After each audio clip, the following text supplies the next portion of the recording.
The joint meeting will come to order. The chair appoints as members of the committee on the part of the House to escort His Excellency Kishida Fumio into the chamber. The gentleman from Louisiana, Mr. Scalise. The gentleman from Minnesota, Mr. Emmer. The gentlewoman from New York, Ms. Stefanik. The gentleman from Indiana, Mr. Bouchon. The gentleman from Nebraska, Mr. Smith. The gentleman from Arkansas, Mr. Hill. The gentlewoman from Virginia, Ms. Kiggins. The gentleman from North Carolina, Mr. Rouser. The gentleman from New York, Mr. Jeffries. The gentlewoman from Massachusetts, Ms. Clark. The gentleman from California, Mr. Aguilar. The gentleman from California, Mr. Liu. The gentlewoman from Colorado, Ms. DeGette.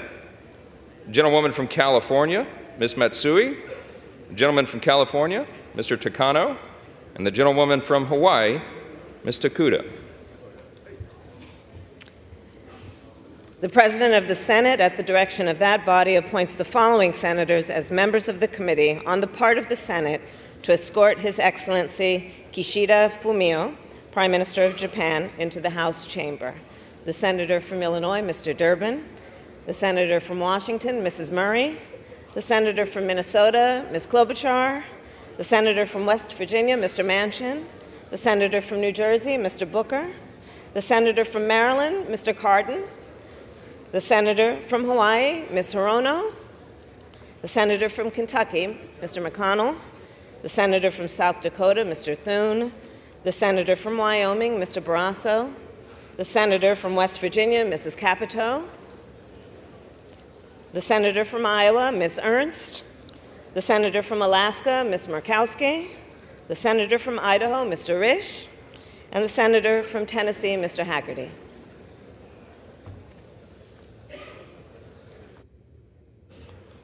Members of the escort committee have exited the chamber through the lobby doors.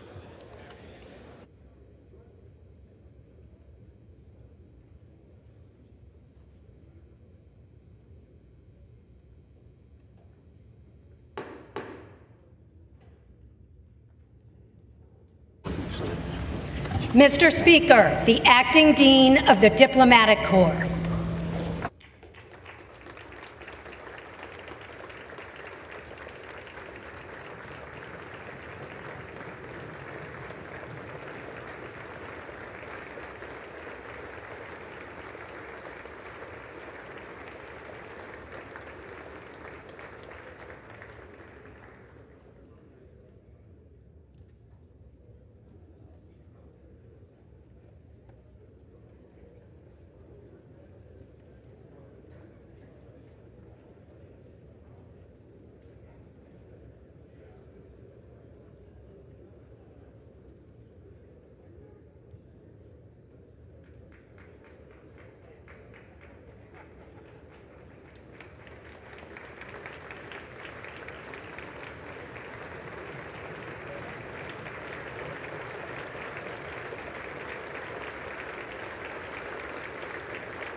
Mr. Speaker, the President's Cabinet.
Mr. Speaker, the Prime Minister of Japan.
Members of Congress, I have the high privilege and distinct honor of presenting to you His Excellency Kishida Fumio, the Prime Minister of Japan.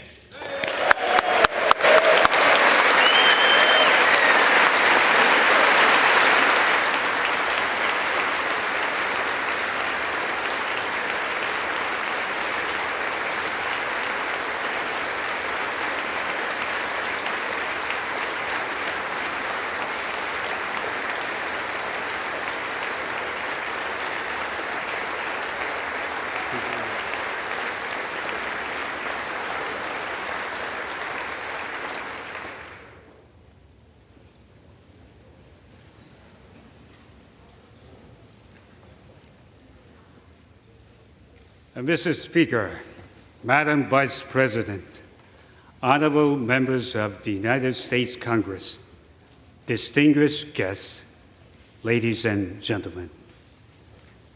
Thank you. I never get such nice applause from the Japanese Diet.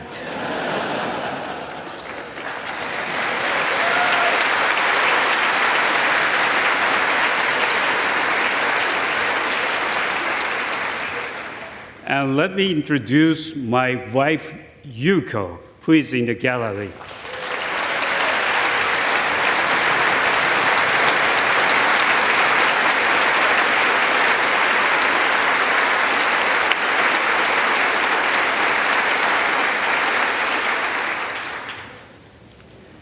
The fact that I married Yuko should give you great confidence in all my decisions. I'm truly honored to speak here in this citadel of democracy, and before you, the representatives of the American people. 9 years ago, the late Prime Minister Abe, who was a close friend of mine, stood in this very spot and gave an address titled "Toward an Alliance of Hope." I was foreign minister in his cabinet at that time, and I was deeply struck to witness the bond between our two countries. Since childhood, I have felt a connection to the United States, perhaps because I spent my first 3 years of elementary school at PS 20 and PS 13 in Queens, New York.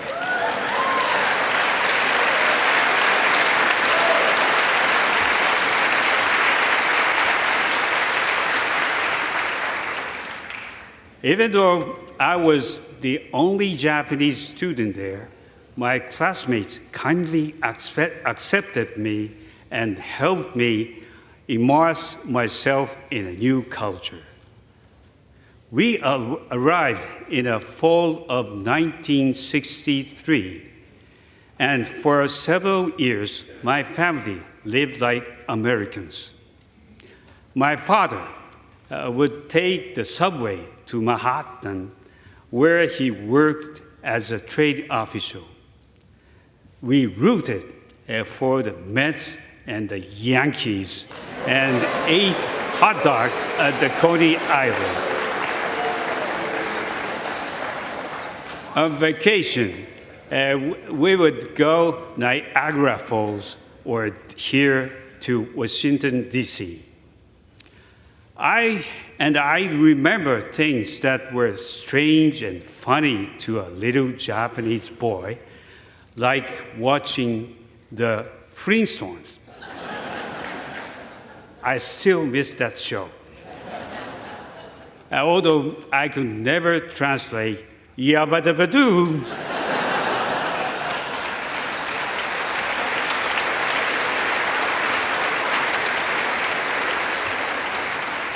After 60 years, I have a message for the good people of Queens. Thank you for making my family and me feel so welcome. I have never forgotten it.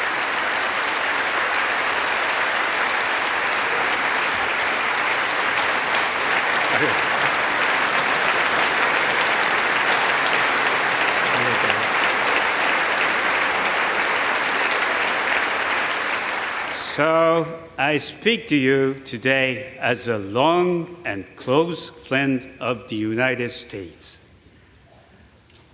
I know that the National Park Service is undertaking a rehabilitation project in the tidal basin. As a gesture of friendship, Japan will provide 250 cherry trees that will be planted there in anticipation of the 50th anniversary of your independence.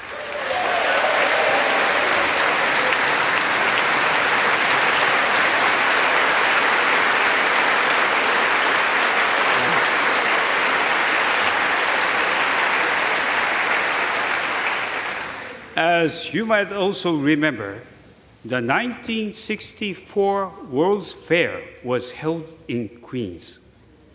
Its symbol was a giant unisphere, and the fair's theme was peace through understanding. And yet, we also know that peace requires more than understanding. It requires resolve.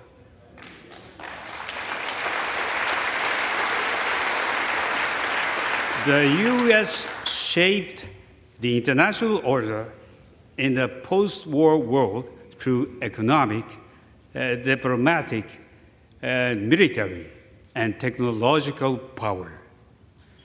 It championed freedom and democracy. It encouraged the stability and prosperity of nations, including Japan. And when necessary, it made noble sacrifices to fulfill its commitment to a better world.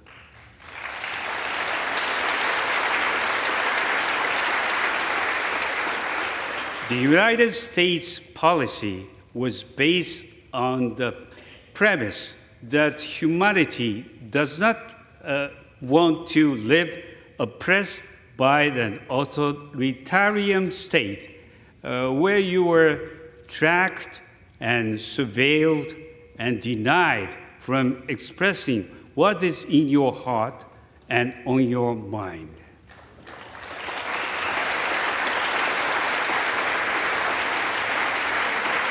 You believe that freedom is the oxygen of humanity.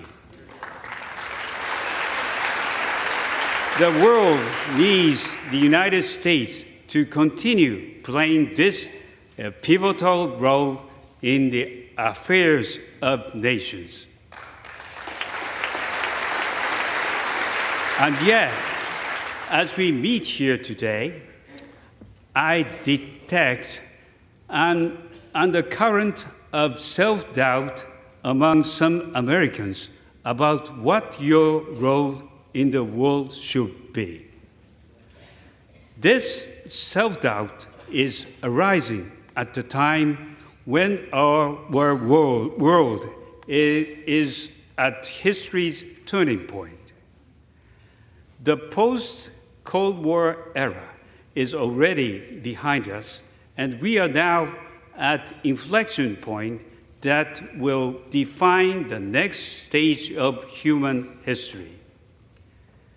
The international order that the U.S. worked for generations to build is facing new challenges. Challenges from those with values and principles very different from ours. Freedom and democracy are currently under threat around the globe. Climate change has caused natural disasters, poverty, and displacement on the global scale. In COVID-19 pandemic, all humanity suffered. Rapid advances in AI technology have resulted in a battle over the soul of AI that is raging between its promise and its perils. The balance of economic power is shifting. The Global South plays a greater role in responding to challenges and opportunities and calls for a larger voice. Turning to Japan's own neighborhood, China's current external stance and military actions present unprecedented and the greatest strategic challenge, not only to the peace and security of Japan, but to the peace and stability of international community at large.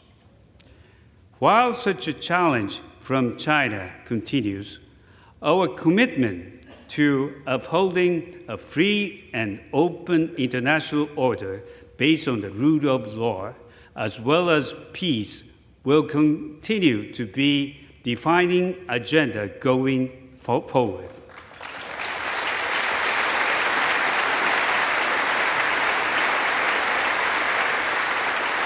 As a Hiroshima native, I have devoted my political career to bringing about the world without nuclear weapons.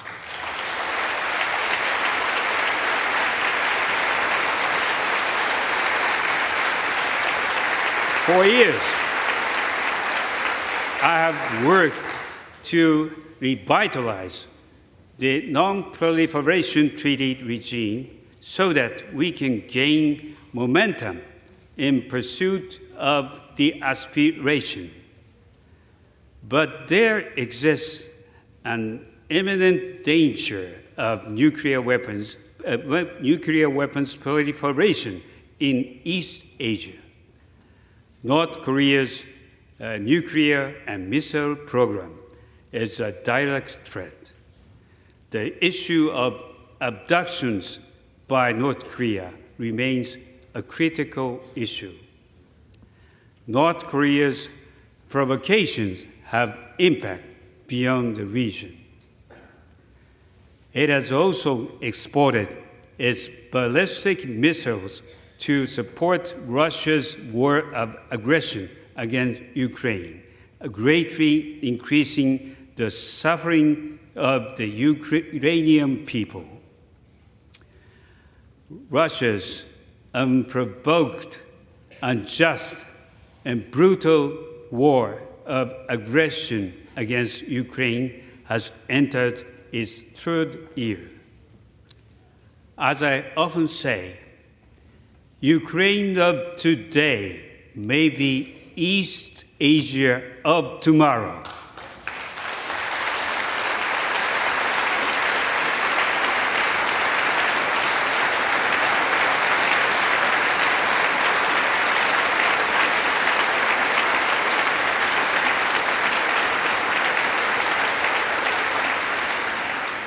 Furthermore, Russia continues to threaten the use of nuclear weapons, which has contributed to worldwide concern that yet another catastrophe by nuclear weapon use is a real possibility.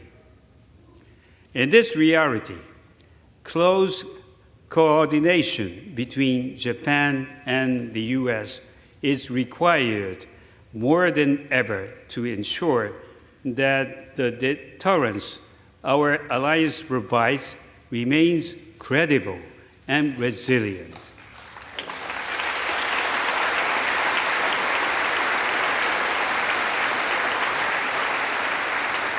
New forms of oppression are being imposed on the world. Freedom is being suppressed through digital technologies. Social media is censored, monitored, and controlled. There are growing cases of economic coercion and so-called debt trap diplomacy, whereby the economic dependency of nations is exploited and weaponized. Facing such rapidly changing pressures, how do we continue to safeguard our common values? I want to address those Americans who feel the loneliness and exhaustion of being the country that has upheld the international order almost single-handedly. I understand it is a heavy burden to carry such hopes on your shoulders. Although the world looks to your leadership, the U.S. should not be expected to do it all unaided and on your own.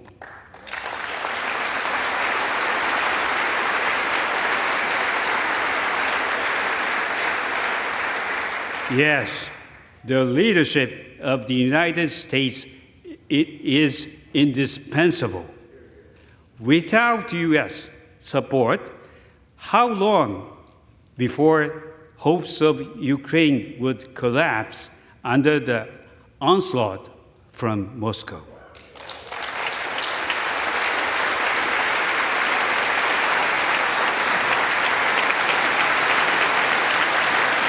Without the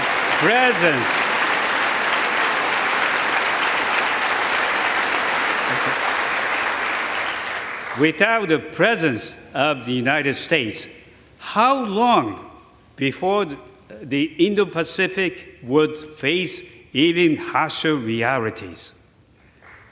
Ladies and gentlemen, as the United States' closest friend, tomodachi, the people of Japan are with you side by side to assure the survival of liberty.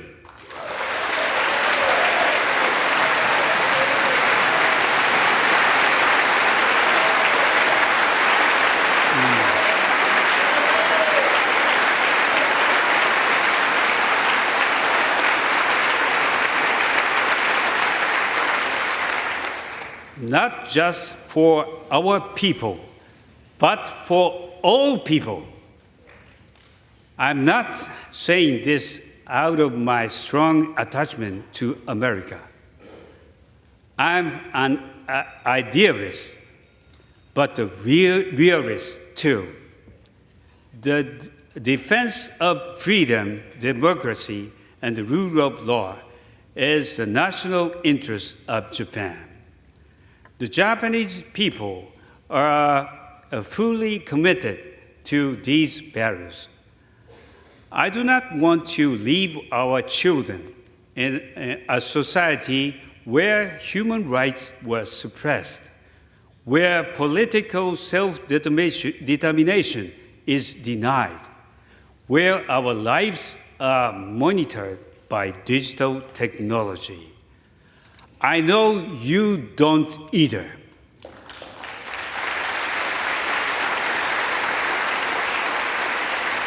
Upholding these values is both a cause and a benefit for our two countries, as well as for the generations to come across the world. Right now, Japanese and U.S. service members are working side by side to deter aggression and ensure peace.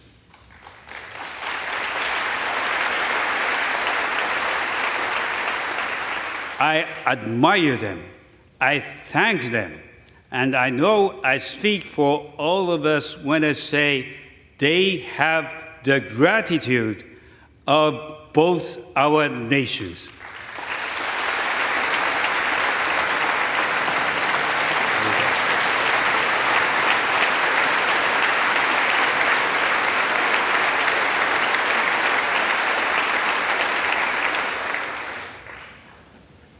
On the spaceship called Freedom and Democracy, Japan is proud to be your shipmate. We are on deck, we are on task, and we are ready to do what is necessary. The democratic nations of the world must have all hands on deck.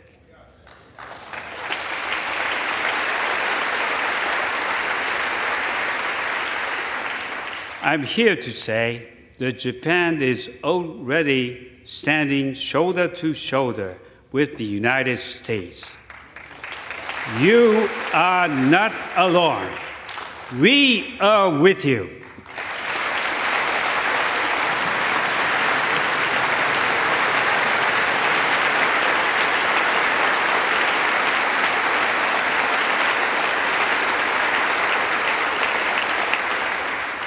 Japan has changed over the years.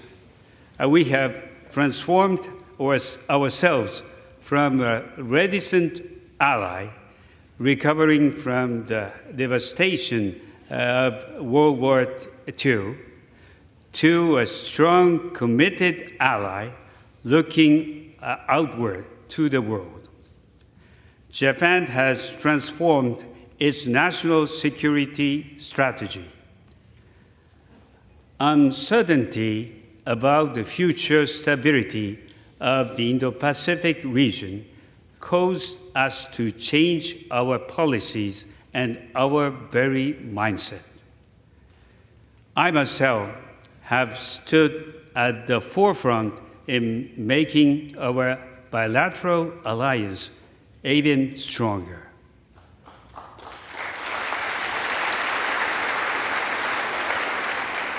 In 2022, we announced that we would secure substantial increase of our defense budget by fiscal year 2027 to 2% of GDP. Possess counter-strike capability and improve cybersecurity.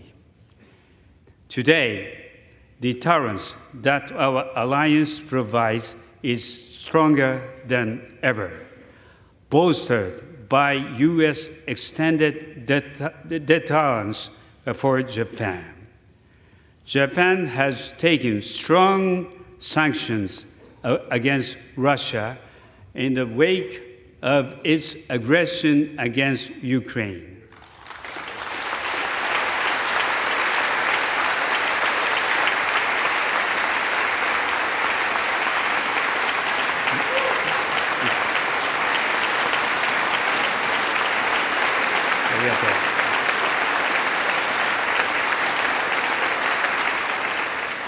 We have announced over $12 billion in aid to Ukraine, including anti-drone detection systems. This is a part of NATO's aid package. And yes, we are even working with NATO on the other side of the world from us.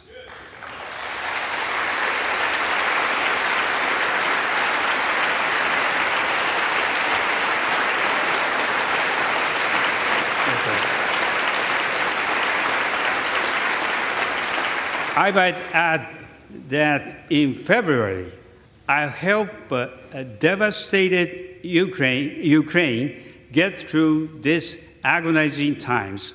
I hosted the Conference for Ukraine's Economic Growth and Reconstruction.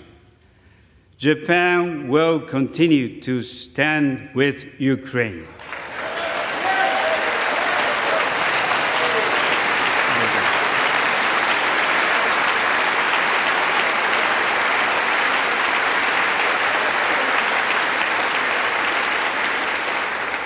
As the geopolitical landscape changed and as Japan grew in confidence, we expanded our outlook beyond that of being America's closest ally. We first became a regional partner of the United States, and now we have become your global partner. Never has our relationship been so close, our vision and approach so united.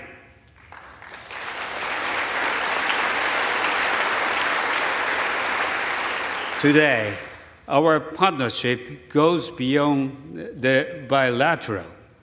Examples include trilateral and quadrilateral cooperation among the U.S., Japan, the Republic of Korea, Australia, India, and the Philippines, as well as cooperation through the G7 and with ASEAN. Three leaders of the U.S., the Republic of Korea, and Japan convened at Camp Davis last summer to inaugurate a new era of our partnership.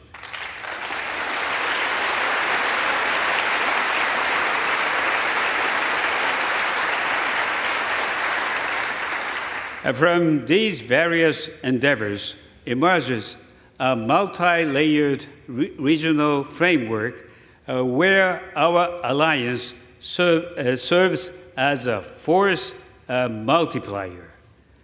And together with these like-minded countries, we are working to realize a free and open Indo-Pacific.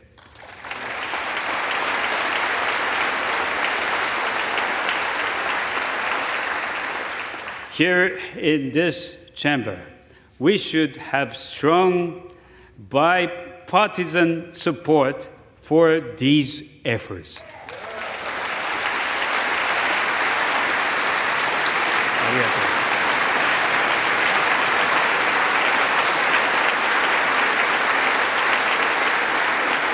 Japan believes in U.S. leadership, and we also believe in the U.S. economy. Japan is the number one foreign direct investor in the United States. Japanese companies have invested around $800 billion, creating almost 1 million American jobs.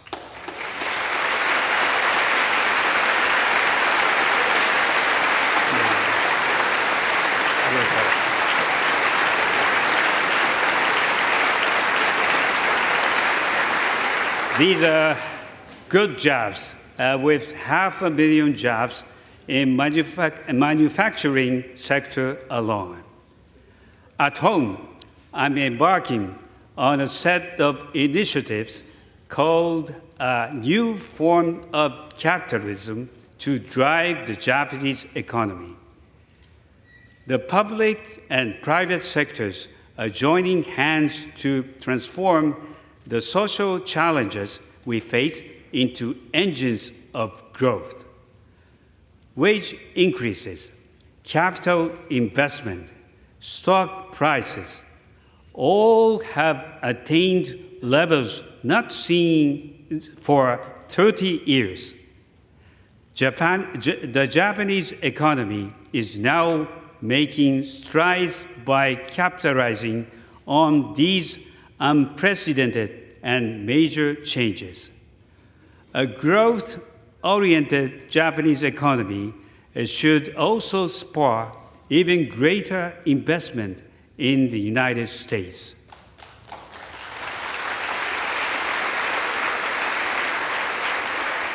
And we can then help boost the global economy to steer it toward a strong growth trajectory in the years to come.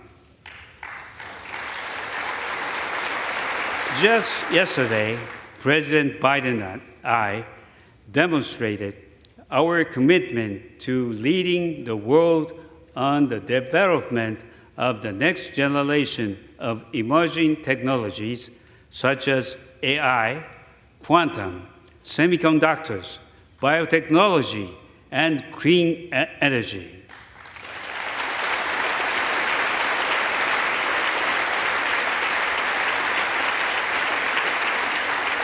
And the scope of our bilateral cooperation expands to space as well, illuminating our path toward a brighter and more hopeful tomorrow.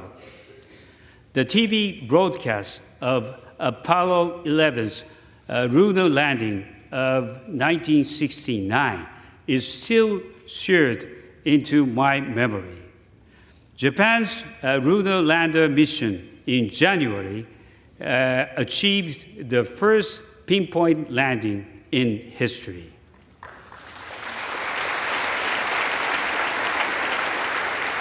Yesterday, President Biden and I announced that the Japanese national will be the first non-American astronaut to land on the moon on the future Artemis mission.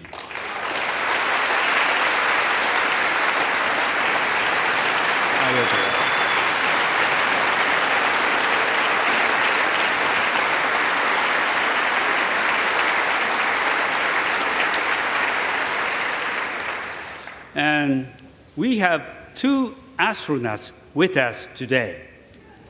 Would Mr. Hoshide and Mr. Tani please stand?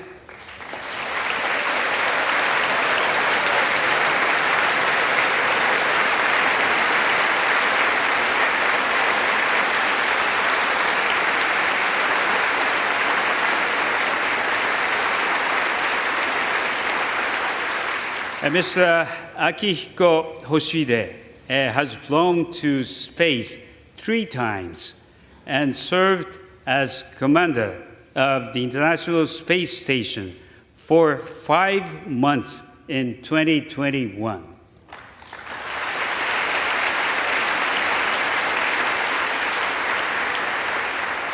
Next to him is Mr. Daniel Tani. He is a retired Japanese-American astronaut who has conducted 6 spacewalks and in his 2 missions logged over 50 million miles.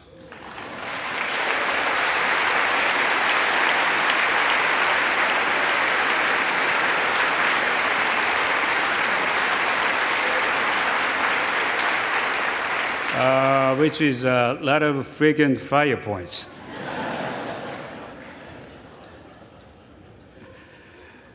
Mr. Kishida and Mr. Tani, living symbols of our collaboration in space. And we will have many more such collaborations in the future. Thank you, gentlemen.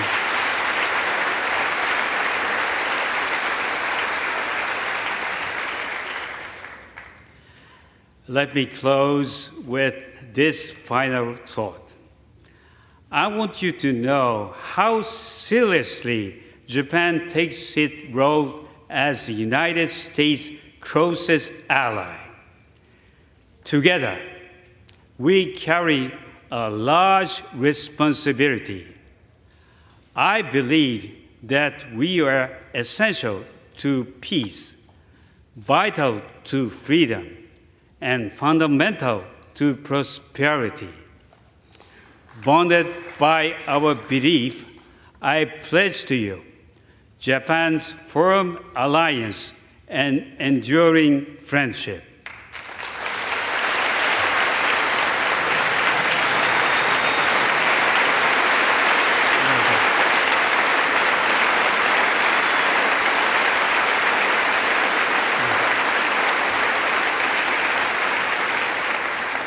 A global partners for the future. We are your global partner today, and we will be your global partner in the years ahead.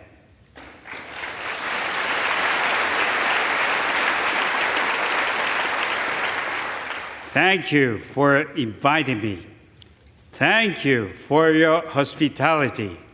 And thank you for the role you play in the world. ありがとう。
The purpose of the joint meeting having been completed, the chair declares the joint meeting of the two houses now dissolved. The House will continue in recess, subject to the call of the chair.